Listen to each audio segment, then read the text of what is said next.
Hello my friends, it's the Earth vs Mankind for weather and disasters news.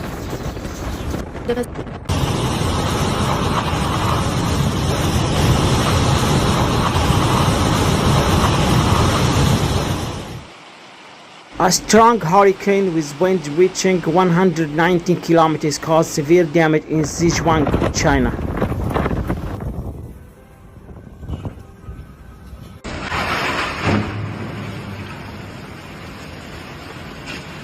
The storm brought unusually large hailstones, some as big as golf balls.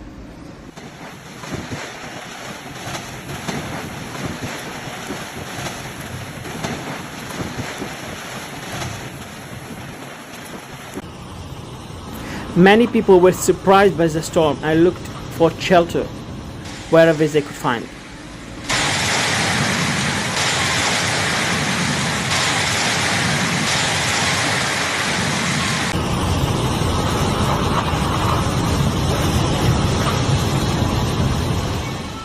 The strong winds destroyed hundreds of homes and tore apart dozens of billboards.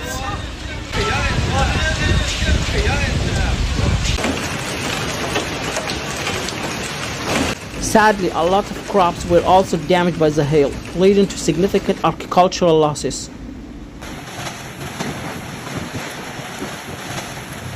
At the end of this video, thank you very much for watching it, and don't forget to follow and subscribe for more weather and disasters news.